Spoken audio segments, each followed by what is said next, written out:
Porque nesse momento sai uma nota aqui assinada por líderes da oposição e repudiando, inclusive, a decisão do Supremo Tribunal Federal e essas medidas cautelares contra Bolsonaro.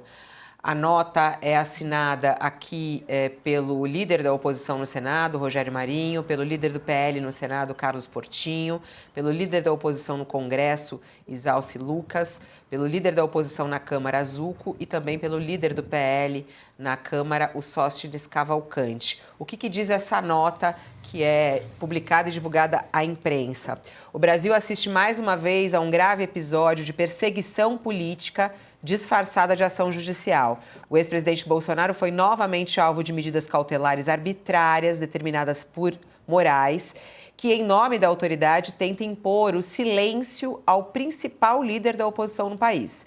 As medidas impostas, como a proibição do uso das redes sociais, de comunicação com os diplomatas, de manter contato com aliados políticos e até com seu próprio filho, Eduardo Bolsonaro, além da imposição da tornozeleira eletrônica, não se sustentam juridicamente e ferem princípios constitucionais fundamentais, como o devido processo legal, a dignidade da pessoa humana e a proporcionalidade. A nota da oposição diz ainda que, neste momento, não há condenação, não há provas inequívocas de crime e há, sim, uma escalada autoritária e o uso do aparato judicial como um instrumento de repressão política.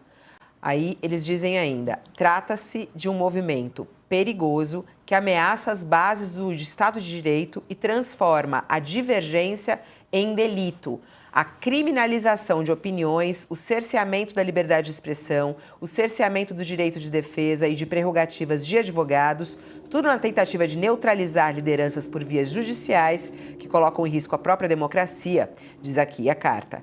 E ainda diz aqui que eles não podem ser tratados dessa maneira. A carta é longa, não vou ler inteira aqui, mas diz que é hora de a sociedade brasileira se posicionar com coragem, que o povo deve voltar às ruas, pede inclusive uma manifestação das pessoas, e aí eles reafirmam no final o repúdio, a censura, a intimidação e a tentativa de humilhação de um ex-presidente da República. O silêncio jamais será uma opção diante da injustiça. Bom, nós estamos aqui em contato com um professor de direito que pode nos dizer, quer dizer, eles falam aqui que tudo isso não se sustenta juridicamente e que fere o princípio constitucional do processo legal e da dignidade da pessoa humana, porque não há condenação neste momento. O senhor pode responder aí essa carta, professor? Veja, Fabiola, essa é uma reação política, né, de um grupo fortemente ligado ao ex-presidente. Veja, direito é texto. No final do dia, direito é texto, lei é texto e todo texto está sujeito à interpretação, né? Agora, no Estado Democrático de Direito, nós fizemos uma escolha, que quem diz, por último, qual é a correta interpretação da lei é o Supremo Tribunal Federal. Então, a mesma Constituição que garante a esses senhores as prerrogativas, a posição no parlamento, é a mesma Constituição que confere ao Supremo o poder de dizer, por último, como se interpretam as leis, né? Dito isso, eu, como já tinha antecipado para o Josias, acho que as cautelares estão corretamente fundamentadas. Concordo com tudo? Não concordo com tudo. Eu acho que a proibição de falar com o filho, por exemplo, é excessiva, né? Agora, existe uma longa tradição no judiciário de proibir cautelarmente que investigados conversem entre si, né? Então, o direito de defesa no Brasil é uma garantia constitucional mitigada, que não é muito levada a sério. Eu sempre fui crítico desse tipo de cautelar, né? Acho a história de proibição de uso de rede mereceria um debate mais, digamos, ponderado, né?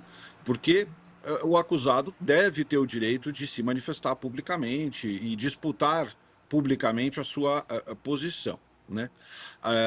De mais a mais, não faltam vozes para falar em nome do Bolsonaro. Então, eu também tenho um pouco de dúvida da eficácia desta decisão, né? Agora, a cautelar mais relevante, que é o uso da tornozeleira, por tudo quanto vem se colocando publicamente, essas ameaças explícitas e veladas, repito aqui, né? O antecedente dele já ter buscado refúgio quando ele imaginou então que haveria algo contra ele na embaixada da Hungria, se justifica, né? Ah, não tem prova. Veja, o processo judicial é para isso, né? Essa é uma medida cautelar, né? Então, condicionar a cautelar a uma prova definitiva de um crime é uma contradição em termos. A prova definitiva só virá quando da sentença, né? E quando da sentença, a cautelar vai ter perdido o seu objeto, né? Porque ela é justamente cautelar para algo principal. O que é o principal aqui? Garantir que uma pena, se vier, seja efetiva, seja cumprida, não seja frustrada, né? Agora, por essas Então, é uma cautelares, reação. professor, por essas cautelares, dá para a gente esperar uma condenação dura contra Bolsonaro? Acho que independente das cautelares, né, Fabiola, a condenação virá, me parece, talvez ela não seja unânime, ou não seja completamente unânime. E ali, veja, se 17 anos de prisão foram dadas ao almoxarife da Sabesp, e eu sou muito crítico dessa decisão, acho que ela foi muito excessiva, nós deveremos esperar pelo menos 35 anos para Jair Bolsonaro. Então ela virá, ela será alta, e aí acho que não tem relação com a cautelar, né? A cautelar se atrela a essa arregimentação de atores institucionais externos ao Brasil, né, com um prejuízo importante à população brasileira, e em que há uma sinalização ali.